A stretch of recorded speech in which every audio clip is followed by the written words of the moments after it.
Fala galera, tudo bem com vocês?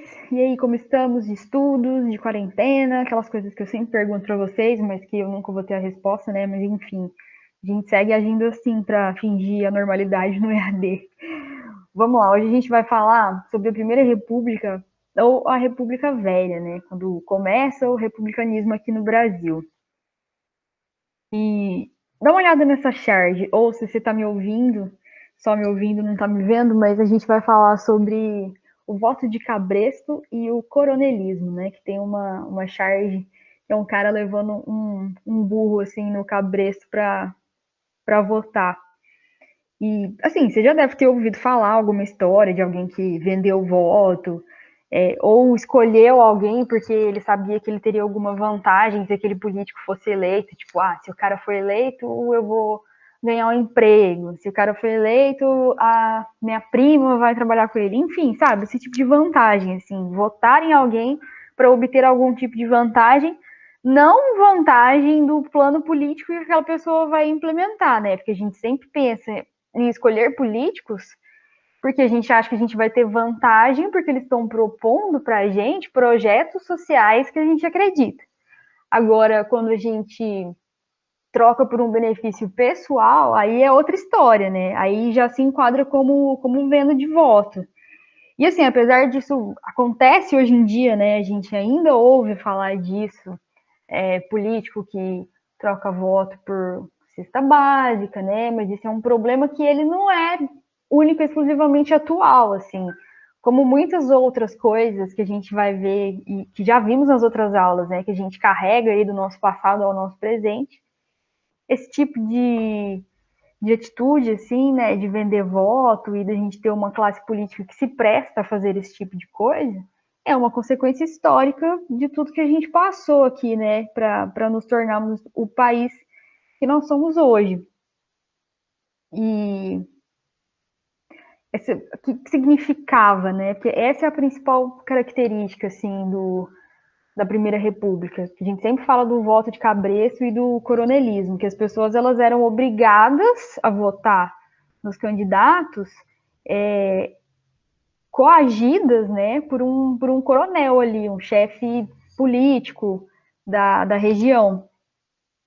E dentre as principais características da República Velha, a gente vai ver que a primeira, né, e mais importante delas é o domínio das oligarquias agrárias, né? Vocês lembram que a gente já falou sobre o que são oligarquias? São famílias ricas que dominavam e ainda dominam, né, boa parte da política brasileira, assim. A segunda característica vai ser a força da economia do café, da economia cafeeira, né? Porque o café ele vai virar o produto mais importante na exportação do país. E a terceira característica é um distanciamento que existia, assim, que era um tanto quanto gigante entre as necessidades da população, né? Aquilo que a população precisava daquele Estado recém-formado, até por a gente vir daquele histórico de ter um grande contingente de pessoas que saíram do processo de escravidão sem ter absolutamente nenhum respaldo e nenhuma inclusão social e econômica, né? Então, a gente estava assim, a sociedade, na verdade eu falo tava, mas pra vocês verem que assim, é um retrato histórico, mas que é atual também, né? Então, assim, vejam como que a nossa história da República, ela vai e volta no tempo, né? Então, assim, tinha esse distanciamento entre o governo e a população, a gente tinha a maior parte da população vulnerabilizada, né, socialmente, e pouquíssimas pessoas que contavam com vantagens sociais e que eram detentores de riqueza e de terras, né? Então, assim, a proclamação da República, como a gente conversou bastante na aula passada, não foi meio que um remédio para todos os males, assim, de jeito nenhum, sabe? Porque os problemas velhos viraram problemas atuais. A coisa em si não mudou muito, única e exclusivamente com a proclamação da República. Então, são problemas, né, que nos perseguem aí historicamente. E o que a gente pode falar da economia da República Velha? O principal produto, né, como a gente falou, era o café. Era o produto mais forte na exportação, né? Era que o Brasil mais exportava. E assim, foi com o café que as regiões do Rio de Janeiro e de São Paulo, elas ficaram ricas, né, como são até hoje, foi com a produção de café. E até, acho que eu já falei isso para vocês também, que tem a região ali de Campinas, né, Ribeirão Preto, que tem todo esse histórico ligado com a produção de café, que tem museus e tudo mais. Então, essa riqueza, ela acabou gerando um grupo social que era muito poderoso, que eram os barões do café, que eram eles que iam influenciar nas decisões importantes do país. Então, assim, o poder de decisão mesmo não estava na mão do povo, apesar de o que diferencia uma república é exatamente o fato de que a gente tem um governo que ele vai ser eleito, né, pelo povo para representá-lo. Na verdade, o poder estava nas mãos mesmo, era dessas oligarquias, era de quem já tinha dinheiro, né? E não de quem precisava de renda. Então, quem mandava mesmo politicamente falando, quem influenciava nas decisões políticas mais importantes, eram os barões do café. Só que assim, não era só de café que o Brasil vivia, né? Tinha produção de algodão no Nordeste também, tinha erva mate na região sul, tinha as especiarias no Norte. E vocês podem perceber, assim, né, que vocês já ouviram falar da República do Café com Leite, que São Paulo e Minas, eles vão tomar o trono, digamos assim, né, o cargo máximo ali de representação na República, né, que é a presidência da República, e que os outros estados vão ficar ali tentando chegar no poder, mas não vão conseguir por causa desse troca-troca, assim, né, do São Paulo, Minas, São Paulo, Minas. E o restante do país tentando fazer alguma coisa e impedidos por esses dois estados, mas assim, vamos entender que não é, a gente não está querendo dizer assim, estado no sentido de o governo do estado, mas sim as oligarquias que, que eram predominantes naqueles estados. Deu para entender o que eu falei? Assim, não estado enquanto governo, né? Você pegar, olhar lá no mapa, São Paulo, Rio de Janeiro e Minas, e aí você fala, ah, tá, são esses dois estados, mas não bem isso. Na verdade, é a galera muito rica desses estados, sacou? As oligarquias desses estados que estavam no poder de fato e que decidiam, né? Que influenciavam as decisões políticas mais importantes. E a política na Velha República, primeiro que, obviamente, né, tinha o domínio de oligarquias, um domínio muito forte, né, dessas famílias que produziam os principais produtos. E aí esse domínio na prática, ele acabou fazendo com que surgissem assim modos de dominar as comunidades e o próprio voto das pessoas. Por isso que a gente fala em voto de cabresto, né? Porque o eleitor, no caso do voto de cabresto, é aquele que o cara acaba votando com medo, né? Por pressão de alguém que está pressionando ele a escolher aquela pessoa. Então, assim, essas decisões sobre como gastar dinheiro, sobre cobrança de impostos, ficava na mão dessas oligarquias. E esses que a gente chama de curral eleitoral é tipo aquele território, assim, né, que é dominado por um determinado político com o autoritarismo. Só que, assim, sempre lembrando de que por trás desse político existem ali figuras que são relacionadas ao capital, né? Que são figuras que estão relacionadas à detenção de riqueza mesmo, de posse, de terra, enfim, de grana, saca? Quem tem a grana é que tá por trás ali dessas decisões políticas. E a política dos governadores foi porque ela pode ser entendida assim como um acordo entre os governadores dos estados e os presidentes da república para eles poderem aumentar o poder político deles nas eleições. Então, assim, ser um pouco mais independente das decisões da presidência para dar mais peso para as decisões dos governadores, exatamente porque eles estavam tentando ter mais mobilidade nesse jogo político que naquele momento não estava sendo dado por causa desse domínio das oligarquias e dos dois estados ali, né, de São Paulo e a galera de Minas, que ficava sempre tomando poder. E o restante do país sem conseguir participar. E o povo, então, nem se fala, né? Aí, lógico que a galera participava pouquíssimo, assim. Quer dizer, participava pouquíssimo, não. Porque E o povo, né? E a sociedade na Velha República? Como é que estava? Rolaram alguns movimentos de contestação, porque pensem vocês o tanto que a situação não estava ruim naquela época mesmo, né? Aquela massa de gente desempregada, gente passando fome, uma população rural muito elevada, com pouca industrialização, muita gente com fome, vários problemas sociais, assim, exclusão ferrenha, assim, como sempre foi, né? Como ainda é, mas melhoramos e aí depois pioramos de novo e agora sabe-se lá qual caminho que a gente vai tomar.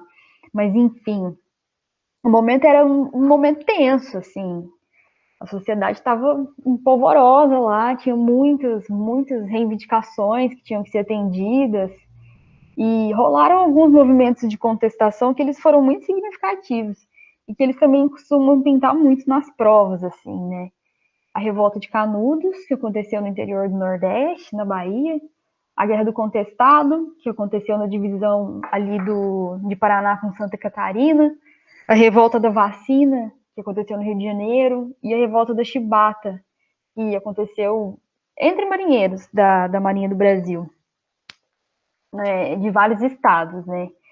E essa revolta dos Canudos, o que foi isso, né? Foi um movimento que aconteceu ali entre 1896 e 1897, e ele foi liderado pelo Antônio Conselheiro, né? Que ele conseguiu, assim, ali no meio do sertão baiano, reunir milhares de pessoas para lutar por direitos humanos básicos, assim, basicamente, porque se defender da monarquia, sobreviver dignamente do sustento da terra, viver de forma coletiva, todo mundo aprendendo a dividir a sua colheita, aprendendo a dividir os seus recursos, compartilhando, enfim, sua produção ali, sabe? Um ajudando o outro mesmo, vivendo uma comunidade que realmente vivesse em comunhão. Inclusive, um discurso que lembra, né, a gente do direito à terra, que é o direito defendido pelo movimento do sem terra. Caso você não conheça, procure conhecer mais, porque é exatamente isso, né? É a população ter acesso à terra e não a terra ficar nas mãos de uma pessoa só, né? Um grande latifundiário. Como a gente viu que o Brasil começou assim, dividido em capitanias hereditárias, e aí, com o passar do tempo, apesar dessas capitanias terem se subdividido, ainda há porções de terras gigantescas na mão de pouquíssimas pessoas, enquanto grande parte da população não tem acesso à terra, né? Então, esse era um norte, assim, da revolta dos Canudos.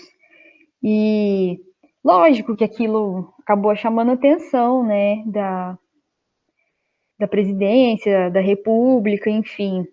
E como o conselheiro, ele também não tinha um discurso muito a favor da república, não, sabe? Protegia da monarquia, sim, mas não... A ideia dele de república era um pouco diferente, assim, e aí a galera se aproveitou disso, né, para atacar Canudos. O conselheiro acabou morrendo, o arraial inteiro foi destruído, morreram cerca de 25 mil sertanejos e cerca de 5 mil militares, assim, foi um massacre mesmo, né, de Canudos. Na primeira foto vocês estão vendo o povo logo que depois que eles foram presos, que a revolta foi abafada ali, né, que eles se renderam para os militares, e antes deles conseguirem destruir Canudos, eles tinham tentado 3 vezes e a galera de Canudos tinha botado todo mundo para correr. Então foi criando-se toda uma mística, né, em volta de Canudos, assim, do que de fato acontecia lá, porque o conselheiro, que tem a segunda foto dele aí morto, ele... O conselheiro, ele tinha essa áurea, assim, né, observa essa imagem, assim, sabe, meio messiânica, de um cara que pregava a paz, né, que pregava a comunhão entre fazer o bem e que visava o bem-estar social, assim, né, das pessoas que estavam ali com ele, sabe? Então, ele foi morto por representar, por ser essa figura meio mítica, assim, mesmo, né, Eu lembro na época que eu estudei isso com a idade de vocês, eu fiquei completamente obcecada. Inclusive, tem um filme muito bom que chama Canudos. Quer dizer, não vou dizer para vocês que é muito bom, mas é bom para quem se interessar pelo assunto aí, quiser dar uma aprofundada, tem fácil para achar no YouTube, né? Então, venceram Canudos e bastante gente morreu aí nessas batalhas. Uma das outras revoltas principais é a revolta do Contestado, que aconteceu de 1912 a 1916. Foi ali na divisa, né, do Paraná com Santa Catarina e inclusive, né, é uma revolta um movimento que marcou a história da região sul ali do Brasil, porque ele nasceu de fortes conflitos agrários, né? Então, o que acontecia era que ali naquela região era uma região muito rica, tanto na produção de erva mate, tanto também na produção de madeira. E aí, o que você tinha lá naquela reunião? Você tinha o pessoal que obtinha muita terra, né? Os latifundiários, que a gente tanto fala, e os camponeses ali, que viviam da extração de madeira, que viviam de agricultura de subsistência, de criação de pequenos animais para o consumo próprio. E ia rolar uma construção de uma estrada de ferro interligando ali os estados de São Paulo e Rio Grande do Sul. E essa construção dessa estrada de ferro acabou desalojando um monte de camponeses, assim. E também teve o fato de que, quando a construtora foi fazer a estrada de ferro, eles contrataram muita gente, né? Porque, pensa, precisavam de muitos trabalhadores para construir uma estrada de ferro. E depois que acabou a obra, então, assim, ficou uma galera desempregada, sabe, lá na localidade, assim. E nisso os conflitos sociais ali só foram piorando, né? Porque tinha o pessoal pobre, né, expulso da terra por causa da construção da ferrovia, uma empresa madeireira também, gente que tinha sido contratado pela ferrovia e que estava desempregada agora. Então, assim, foi juntando várias questões ali, né? Várias diferenças sociais marcantes que levaram, no final das contas, a essa revolta. E eles eram liderados pelo José Maria. E o José Maria, ele também tinha essa áurea, assim, de um tanto quanto de messias, assim, sabe? Porque a ligação com a religião era forte também. Existiam algumas lendas de que o José Maria curava pessoas, né? Enfim, era meio que santificado, assim. Então, Contestado e Canudo tem algumas coisas que as aproximam. Aliás, todas, né, as revoltas que a gente vai ver, no final das contas, vamos parar para pensar no que junta tudo isso, o que elas têm de característica em comum. E assim, observa o povo que fez parte da revolta de Canudos e o povo. Aqui é a foto dos revoltosos, né, da galera que se armou mesmo, porque inclusive a revolta do Contestado, ela também vai ter vários conflitos armados, tá? Acaba com bastante morte também. E aqui são as famílias camponesas ali que no final que seguiam, né, o José Maria e que no final das contas acabaram se rendendo ali para os militares. Então, notem as semelhanças, né, entre as pessoas que participaram dessas revoltas. E aí, em 1904, também vai rolar a revolta da vacina. Ali, quando o Brasil estava comemorando os 15 anos de proclamação da República, a gente conheceu uma das mais interessantes revoltas populares, assim, né? Que era a galera saiu pra rua, montou barricata, quebrou trem, quebrou bonde, e elas estavam revoltadas contra a obrigatoriedade de tomar a vacina contra a varíola. Só que, assim, óbvio, né? Passando muito tempo, a gente vê que foi muito mais do que uma simples resistência à vacinação. Não foi aquele contexto de fome. Na verdade, vocês vão ver que até no final das contas tá ligado a muita diferença social também a questão da resistência à vacina, né? A vacinação. Acabou com bastante gente morta, né? 30 pessoas mortas, 110 feridos, 945 presos, quase metade foi enviada para o estado do Acre. E Na verdade, assim, o que a gente percebe passado esse tempo, né, é que o que cansou mesmo a população, o que levou elas, o que levou as pessoas a ficarem tão desgastadas assim a ponto de se revoltar, foi muito mais uma questão do descaso do governo, tanto com a saúde, moradia das populações mais pobres, porque assim, Rio de Janeiro estava passando por uma reurbanização, sabe, nessa época. Então, muita gente que morava em Cortiço, ali, imagina, quem era esse pessoal, né? A classe mais pobre, menos privilegiada de todas, são as pessoas que foram escravizadas, são os povos negros que foram escravizados, né? Então, conforme foi rolando essa reurbanização, essa higienização, assim, da cidade do Rio de Janeiro, essa galera foi tendo que sair dali dos centros, né? Dos pontos considerados mais importantes, que ficariam mais bonitos e bem cuidados para determinada parcela da população, e foram ocupando os morros, dando origem para as favelas, né? Então, assim, mas por que a gente fala de vacina especificamente? Porque, assim, o surto de varíola na época estava pegando, né? O bicho estava pegando. Eu não sei se vocês conhecem varíola, que é uma doença transmitida por vírus, horrível, um trem horroroso. Nossa, a pessoa fica horrível, assim, estoura várias feridas pelo corpo. E as pessoas passaram a ser obrigadas a tomar a vacina, né? Tomar a injeção.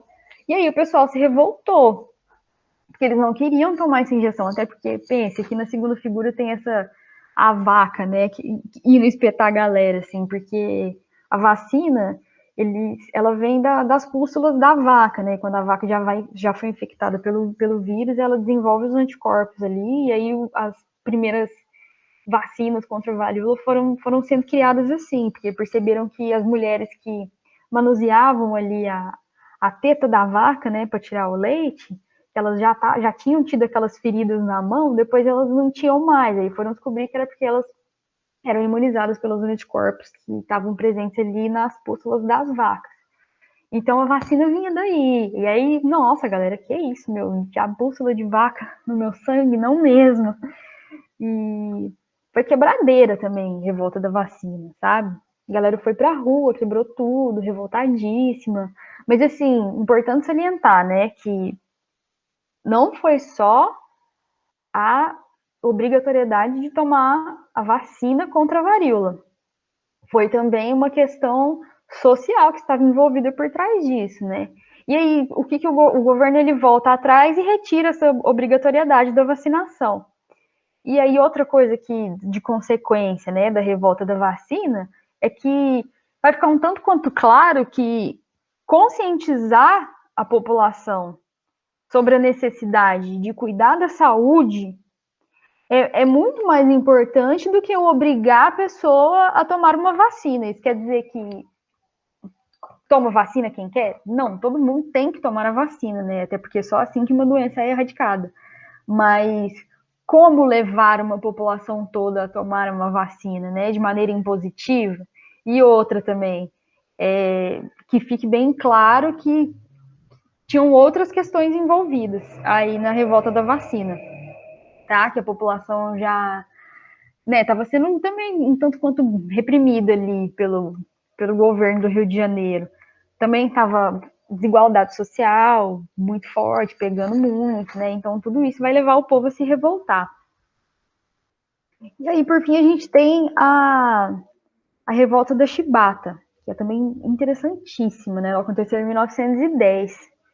E naquela época, os marinheiros, em geral, eles eram homens muito pobres e com algumas raras exceções, assim, eram descendentes de africanos que foram escravizados aqui no Brasil. Então, quando eles entravam para a Marinha, eles acabavam sendo tratados como se eles ainda fossem pessoas escravizadas, assim. Então, eles apanhavam, às vezes ficavam sem comer, apanhavam de chibata, né? Tinham precaríssimas condições de trabalho, pouca comida, enfim. Não era um serviço nem um pouco agradável ser marinheiro, né? E aí a galera começou a se revoltar com isso, obviamente, né? Porque assim, parecia que eles estavam na época ainda do Brasil colônia, apesar do Brasil já ser uma república. E qual que é a característica principal da república? Todos os homens são iguais, né? Somos todos iguais. E as pessoas não estão sendo tratadas como iguais. Então, ficava aquele sentimento de, poxa, eu estou numa república, mas ao mesmo tempo parece que eu ainda estou no sistema colonial. E aí um dos marinheiros, que é o João Cândido, conhecido como o Almirante Negro, né, que está aqui a foto dele, também para vocês verem como eram os rostos, né, das pessoas que se revoltaram e como era o rosto do principal líder dessas pessoas que se revoltaram. O João Cândido ele vai liderar essa revolta contra os oficiais superiores, que na sua maioria eram brancos, né? E aí rolou uma senhora sacanagem, assim, porque o presidente, o Hermes da Fonseca, ele contou com a participação ali de em torno de 2.000 marinheiros negros, para vocês terem noção de que foi uma revolta muito significativa, né? Aí o Hermes da Fonseca, ele faz uma negociação depois de vários dias, porque os navios ali de Minas, de São Paulo, da Bahia, que estava com os marinheiros revoltosos, amanheceram posicionados ali contra o Rio de Janeiro, querendo atirar, meter o louco, sabe? Então foi um conflito pesado também. E aí o presidente entra no rolê para tentar apaziguar as ideias e fazer um acordo ali. Aí ele faz um acordo, ele diz, né, que vai conceder ali as reivindicações dos revoltosos ali, inclusive ele concede anistia para eles poderem voltar a trabalhar na Marinha normalmente. Só que pouquíssimos dias depois, assim, o Hermes da Fonseca ele volta para trás e aí dá permissão para a Marinha demitir esses quase 2.000 marinheiros que participaram da revolta, né, do Levante. Uma galera foi presa, teve gente que foi deportada para o Acre também. Vocês viram que deportar para o Acre naquela época era uma punição, né? Muita gente acabou morrendo nas celas das prisões, né, empobrecidos, sem arrumar emprego depois, por terem ficado com essa alcunha, né, com essa marca. Então, na verdade, foi também uma revolta na qual não terminou bem, a situação não terminou bem para os revoltosos. Quando as pessoas decidiram levantar a sua voz e reivindicar aquilo que elas achavam que seria bom para elas, o governo sempre, o Estado, né, o Estado na figura dessas oligarquias, na verdade, as oligarquias na figura do Estado, né, que querem essa repressão, porque querem explorar mesmo a mão de obra trabalhadora, porque capitalista nenhum, né, detentor de capital nenhum, ele vai pensar, não, eu vou diminuir os lucros, então, para poder arcar com as reivindicações trabalhistas. Não, né? O que você sempre vai ouvir da parte de quem detém dinheiro? Vai ouvir, bom, vamos demitir trabalhadores ou vamos diminuir direitos dos trabalhadores, vamos pagar menos impostos, enfim, aí vem todo aquele papo, né, de que não dá para pagar previdência, que funcionário é folgado, que folha de pagamento do Brasil custa muito caro. Então o capitalista ele vai sempre pensar, vamos diminuir o custo com o trabalho, para aí sim eu poder aumentar o meu lucro. Nunca ele vai pensar, ok, eu vou diminuir o meu lucro para que os trabalhadores não fiquem em desvantagem, né? Então, assim, são esses detentores de capital, né, a figura do Estado, que vão reprimir essas pessoas que de alguma forma tentam se rebelar mais incisivamente contra esse sistema. E aí o que eu quero que vocês percebam, assim, são para vocês verem como que essas revoltas elas conversam entre elas, assim, né? Porque tem sempre a questão da liderança ali, e também a questão de que a gente estava saindo de um momento em que as pessoas até então, não eram, até o Brasil Império, elas não eram consideradas cidadãs, certo? Porque no Império não existe isso de ser cidadão, né? Isso começa a acontecer na República. Então, os indivíduos eles estão começando a se entender mais como um agente de direitos ali, um sujeito de direitos e deveres, sabe? É não só aceitar tudo que é imposto pelo governo, tudo que é imposto pelo Estado, mas cumprir os meus deveres, mas também poder reivindicar em relação a isso, já que somos todos livres, né? Somos todos iguais. Então, por isso que é muito importante estudar essas revoltas, compreender o contexto social de todas elas, para vocês verem como que quando a gente fala assim, né, às vezes, aí eu tô parando para pensar assim, de repente a gente vê os historiadores falando, na verdade, quando teve a passagem do Império para a República, não mudou tanto assim, que as coisas continuaram. Continuaram, mas ao mesmo tempo eu acho que vai surgindo o germezinho assim da liberdade, sabe? O germezinho da escolha e da consciência, quando ele começa a aparecer na sua cabeça, assim, você começa a se conscientizar, opa, não, peraí, eu tenho direito a alguma coisa, eu acho que tem alguma coisa errada aqui nisso que estão me impondo. E aí, quando você começa a se empoderar e pensar mais sobre aquilo, conversar com mais gente, se articular, e aí, de repente, você se vê querendo romper uma estrutura que sempre teve posse para você, mas que você nunca concordou com ela, sabe? Esse é um germezinho, assim, que a gente pensar em república põe na nossa cabeça, exatamente por trabalhar com essa questão de que somos todos cidadãos, né? E cidadãos não têm só deveres, têm direitos também. Então, é isso. Espero que vocês tenham ficado tão encantados assim com essa parte da matéria como eu fiquei quando eu estava com a idade de vocês. E é isso. Aí a gente se vê na próxima aula, então. Um beijão para todo mundo e até mais.